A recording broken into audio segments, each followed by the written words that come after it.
If you're like me, I like to make decor that I can leave up all year long and then change it with the seasons. Spring fever's definitely in the air, so today I'm going to show you how to create some easy everyday decor with little pops of spring color, all on a budget. Let's get into it.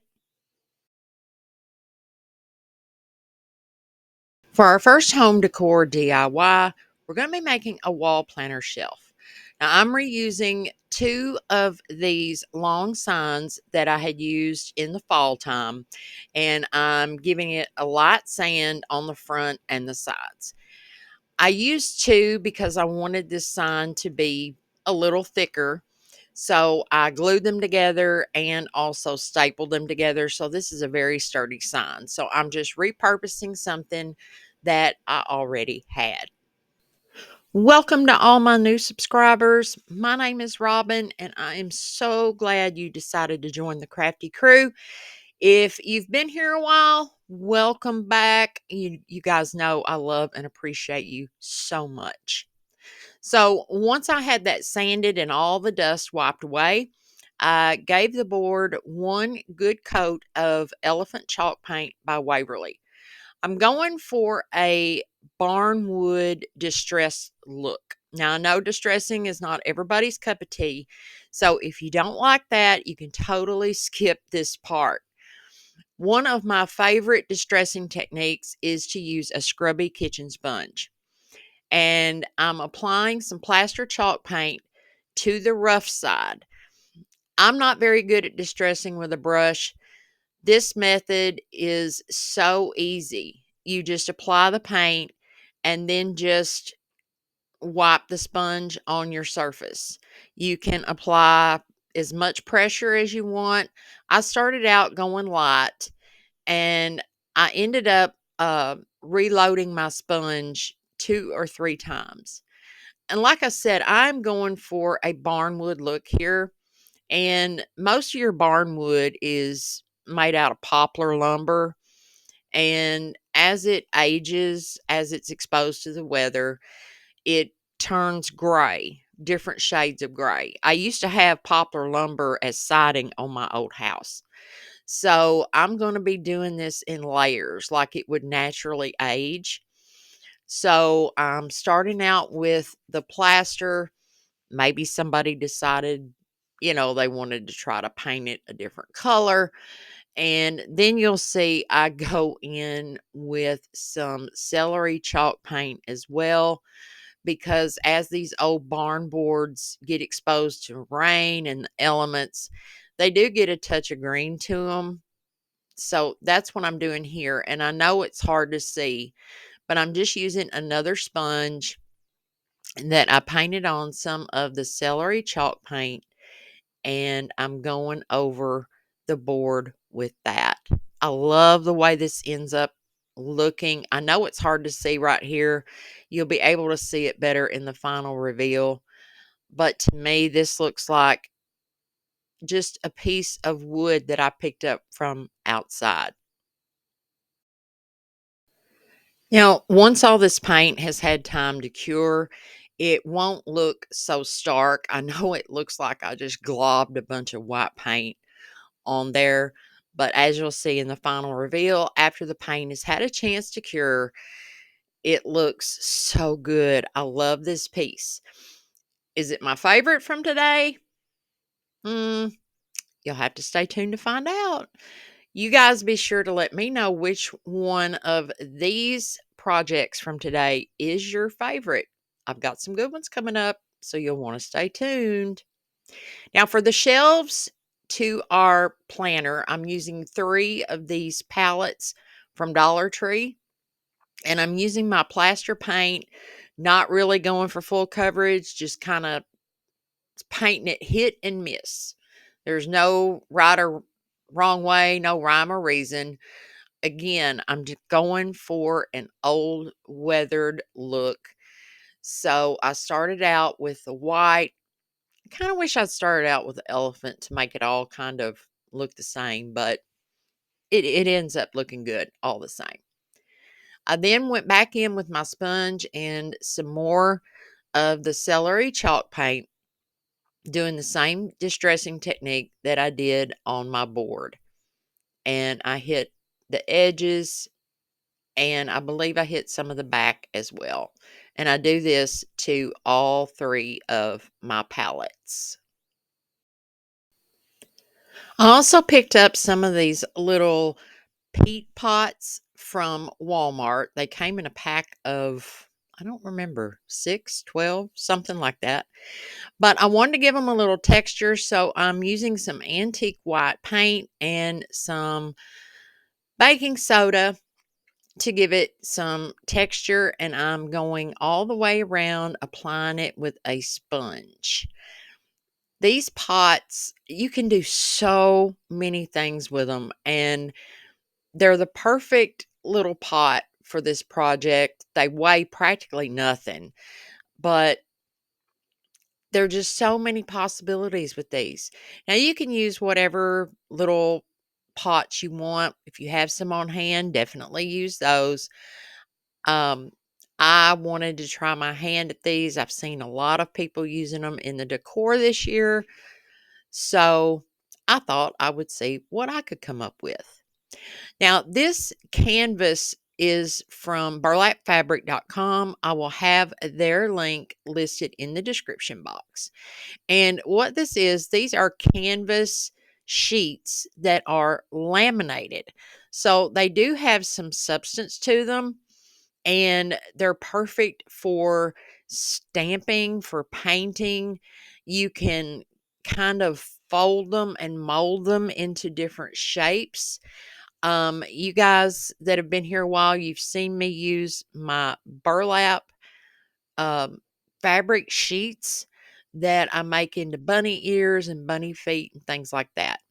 So all I do with this is I'm cutting out three small pieces, and these are going to go onto my little pots. I guess you could say they're going to be my labels, so to speak. Whatever pots I have left over, I'll be using them in future DIYs because Lord knows if I plant something real in them, it will die. I do not have a green thumb. To decorate my little canvas labels, I'm using some of these rub-on transfers from the Dollar Tree. I have seen these exact ones out again this year, and these are the perfect size to go on my little labels. So I pick out which ones I want. I'm using this little potted plant.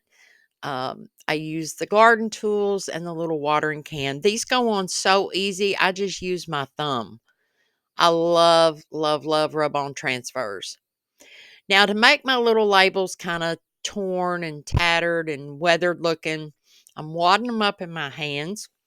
And I also roughed up the edges using a pair of scissors, kind of tearing at the edges here and there just to make them look a little worn. So I just attach each one using some hot glue. You can decorate these little peat pots in so many ways using napkins or tissue paper, um, scrapbook paper. I've seen lots and lots of really cute ideas out there. So, this is just for inspiration. You guys take it and make it your own. To kind of blend in the label with the rest of the pot, I'm taking some more of that antique white paint and hitting the edges of my label, and I also go over the canvas itself. Once that was done, I'm giving all of the little pots a good coat of Mod Podge to seal in that paint, especially where I had textured it. That way it won't flake off. And I'm definitely going over the little labels. Now, to assemble my shelves, I'm using a carpenter square, and I'm placing them about every 6 inches, and I'm making marks there like you see so that I will know where to put them down when I get ready to glue them. I'd already done the first one, but they are about 6 inches apart, and I wish I had dropped the very top one down just a little bit further, but it all ends up working out. So guys, if you are enjoying this video so far, I would really appreciate a big thumbs up, and be sure to leave me a comment.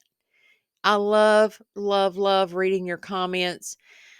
It it's like talking to a bunch of friends sitting around a craft table. I've said it before, and that's what it's like for me. I love talking with you guys. We got a great community here, and I appreciate you guys so much. For the top of my sign, I'm using the other part of that rub-on transfer set that just says Farm Fresh Flowers, and again, just applying it down using my thumbnail. To apply the shelves to the board, I'm using a combination of Gorilla Super Glue Gel and hot glue, and I did hold these in place until the hot glue had a chance to set up. And the Gorilla Super Glue Gel really doesn't take that long. It doesn't take as long as, say, E6000 or something like that. But I do this same process to all of my shelves, just holding them in place until they dry. I don't know why I put a second one in here. I guess I wanted to make sure you guys knew how to glue stuff down. I'm so sorry. But there you saw me. I'd found my mark that I'd made previously and put the second one down. For the little pots, I stuffed each one with a plastic bag, then added some green moss and added different little spring flowers to each one. You can change these out with the seasons, make them your own. You could do, summertime, you could do sunflowers, and fall, you could do all kinds of fun things. Christmas. I love the way this turns out, guys. See, you can now see the celery paint in there. I just love this. And I hot glued the little pots down to the pallets. You don't have to do that if you don't want to. But look how this turned out. It looks so, so farmhouse. And it's very easy to change out with the seasons. Let me know what you think in the comments. All right, so today's video is part of the Spring Fever Open Playlist that is hosted by Amanda from Six Kids and a Glue Gun and Katie from Lady Red Crafting. And this month's guest host is Amber from DIY with Amber. All their channels and the playlist link will be in the description box below. Be sure to go by and see what these other creators have come up with. I know you're going to get tons of spring inspiration. Now I get to show off what the Crafty crew has been up to. I want to thank Debbie for sending me her projects. She recreated this hop sign. Look at his little ears, Debbie. I love that. The little buttons up there. So cute. And oh my goodness, my bunny butt buckets. She did a great job on these. I absolutely love them, Debbie. Great job. If you want to send in something that you've made or something that you've recreated, send it to the email address there on the screen, or that contact info is listed below. I'd love to see it. For my next budget-friendly DIY, I'm making this farmhouse box. I'm using a dowel rod, 2 of these wood trays from Dollar Tree, 2 of these faux cutting boards from the Dollar Tree, wood glue, plaster chalk paint, and celery chalk paint. First thing I'm going to do is attach my 2 boxes together using a combination of my Gorilla wood glue and some hot glue. And of course, the wood glue is for the long-term hold, and the wood glue is for the long-term hold, and my hot glue is for the short-term hold so I can keep working on my project.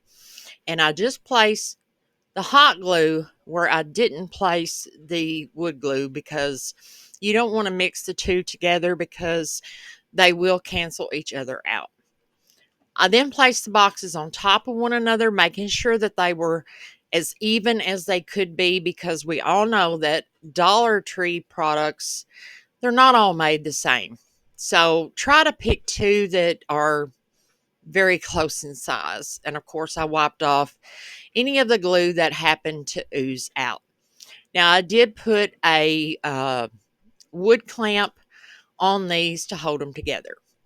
Now, for the cutting boards, I'm only going to paint the back or the inside part from the middle up. And on the front side, they'll get a solid coat of celery chalk paint. I want this to look chippy and weathered, so I'm using some Vaseline to get that look. Now, you can do it by sanding, you can do wet distressing, but if you don't want to sand and you don't want to wet distress, which can use, you got to put some muscle in it sometimes. What the Vaseline does is anywhere that you apply it down, the next coat of paint won't stick to it. So it gives it that kind of chippy look. And I'm applying the Vaseline where I don't want the plaster paint to stick to. And it's just another way to get that chippy, worn look. So as you see here, I've already applied the plaster to the one board. Now I am putting it on the other. Just a good coat. Um, Not real heavy, not real light. I know it looks like a lot, but um, I love the way these turn out. Now, if you don't like the distress look, as I've said before, this is just inspiration. You paint it to fit your style and your decor. And I don't know what it is about the celery color this year. I'm normally not a green color kind of person, but it's kind of growing on me for some reason. I don't know why. So while the top layer of paint is still wet or tacky, you're going to take a clean cloth. Of course, I didn't have one, so I'm using a paper towel. And you're going to wipe off the areas where you applied the Vaseline. And as you see on this one, I got kind of heavy handed with the Vaseline, but that's okay because it gives me that worn, weathered, chippy look, like this board has been painted a couple of times and the paint is starting to chip off. I love this look. I absolutely love this look. And now I'm going to do the same thing to the other board, wiping off where I applied the Vaseline. This is a really, really cool uh, way to get that chippy look or distressed look. You can do the same with candle wax. And there they are. They look different, but I wanted them to. Now for the box, I'm only applying the Vaseline to the edges. I decided to change it up a little bit. So I'm applying it to the edges and across the middle seam there.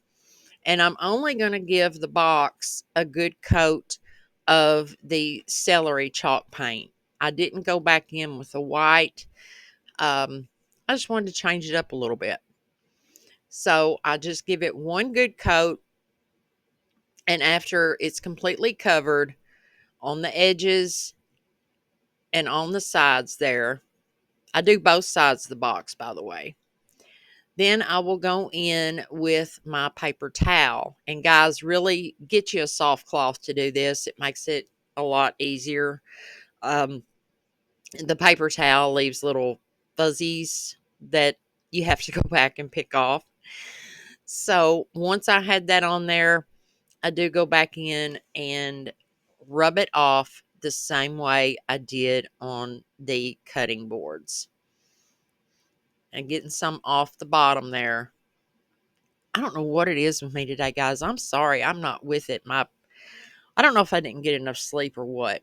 So if this voiceover sounds a little goofy, I do apologize. So like you see there, I applied the Vaseline to the edges and across the middle.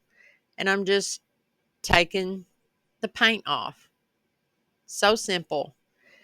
And like I said earlier, if you're not good at distressing with a paintbrush, then this is another way that you can get a distressed, worn, weathered look. Now, I love the way this piece turns out. Is it my favorite? Mm, I like it. I kind of like it a lot. Y'all stick around to the end and I will tell you what my favorite is. I'm going to be using one of these gorgeous farm transfers. They are from Dixie Belle. You get 4 large sheets. I mean, look at the color on this. That barn, by the way, is in 2 pieces. The second piece is on the second page. But you've got chickens, there's a cow, there's a horse. These are gorgeous. And unfortunately, I did not have my camera going when I put that fresh egg transfer on there. I'm so sorry, but it's just like any other rub on transfer. You peel off the protective backing, attach it to your project, and then just rub it on like you would anything else. So this is why I did not paint the inside bottom portion of the cutting board, because I wanted raw surface to raw surface, and I did not paint the ends of my box either. So again, I'm using the Gorilla Wood Glue and also Gorilla Hot Glue. My favorite glue in the world is the Gorilla brand. I've not had a problem with it. I do use other glues, but every time I turn to grab a glue, it's Gorilla. So I placed a generous amount on the cutting board, and I'm going to hold it in place against the box, making sure the hot glue has a chance to adhere and hold the project together. And then I take this little pokey tool thing and scrape away some of the hot glue that seeped out of the seam. And I do go back later and get the rest of it. I let it set up and then go back and just pick it off. And I'm going to place the second cutting board in the same way. And there you see it's had a chance to dry and cure. I love that rub-on transfer. I'm loving the look of this box. So farmhouse. Now this beautiful color light blue burlap ribbon is from burlapfabric.com, and this is a huge roll. They have so many beautiful colors to choose from. It's hard to choose, but you know me, I love blue, and I thought this pale blue would be a good liner for the inside of my box. Now you can call this box, I don't know what to call it. I called it a farmhouse box. It could be, I don't know, it's more like a little display box, and it is shallow. You could make it deeper. I could have taken out the bottom of that top box and made it deep, but I didn't. For the dowel rod that's going to connect the whole thing together, I'm wrapping it in jute from the Dollar Tree, and I cut that down to 8 inches. And I didn't show it, but I glued the dowel rod to the inside of those little holes, and it's holding up really well. I love this piece. I just love it. So, like I said, I placed the pretty blue burlap ribbon inside, and I also stuck some floral foam under that to give it some height. And I put in a terracotta base with an LED candle, and there it is dressed up with some beautiful little purple wildflowers, some greenery. I mean, the possibilities are endless. Again, this is one of those pieces that you can keep out year round and decorate it with the seasons, not just springtime. What are your thoughts on this one? I love it.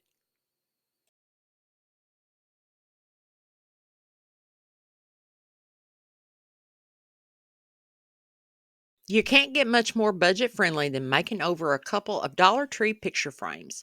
I have two 3.5 by 5 frames, another big roll of this 4-inch ribbon from burlapfabric.com. And the first thing I'm going to do is trace out the back of the picture frame onto the burlap ribbon and cut it out. And I will also be cutting off the sewn edges, otherwise, it would not fit into the frame. But I hang on to those because, as you're going to see, I will use those a little bit later. Now, both of these picture frames shouldn't have taken me that long, but it did. Okay, so I got these silkscreen transfers from Amazon. They are not the normal company that I order from, but the designs were cute. So they not only send you one sheet, they send you two of the same thing, which I thought was kind of odd, but oh well. Now, the pink color in the jar was a little too bright, so I used some white paste to mute it down a little bit and place down this Easter egg. I know I said this was going to be, year-round decor, but I had to throw in some Easter somewhere. So I applied the paste and I pulled it up onto the glass. This is directly onto the glass of the frame. And normally I have no problem using the Amazon paste on glass, but this was weird. I know you can't see it, but it was just really, I don't know, it looked like, I don't know, somebody had stuck their finger on it or something, and I didn't. Um, and by the way, this is my third attempt to try to get this pink paste onto the glass, and it just wasn't working out. So I said, okay, Robin, let's try some wood here. So I dug out one of these little wood bunny rabbits. I think I got it from Hobby Lobby. And I took the Easter egg, which had some really pretty flowery designs in it. And I'm just kind of placing the transfer here, there, and yonder over the bunny, getting the flower design on his ears, on his body. And it turned out really, really cute. And if you've never used silkscreen transfers before, they're so easy to use. And I'm not going to say that the glass fail was the fault of the transfer. I'm 99.9% sure that it had to do with the paste, because the paste in the jar is what I always use. The paste in the tube, which was the white, came from Temu. They also sell that same little tube on Amazon. Avoid it because apparently it does not like glass. And that is what I mixed with the bright pink paint. That's the only thing that I can figure. I don't know. But my bunny rabbit turned out really super cute. So I cut down some pieces of pink gingham ribbon, and there's those pieces from the burlap. I cut those in half, made a cute little messy bow, and also put a piece of that pink gingham down in the little holder down there at the bottom. It's so super cute. Like I said, both of these DIYs together should have taken me no more than 15-20 minutes. So for the second frame, I take another Dollar Tree rub-on transfer that says "You are a wildflower." And I think this just kind of describes me. And I'm placing it right onto the glass. Once again, very easy. If you find these rub-ons at Dollar Tree, grab them. They're very, very easy to use. And I'm just putting that directly onto the glass, again, with the burlap ribbon as the background. I had 3 of these little sunflowers, or they could be wildflowers, left over from fall.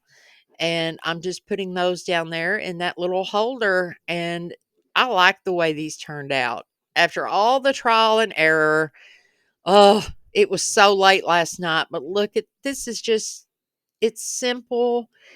I know it's a bunny rabbit, but hey, bunnies run around kind of all year.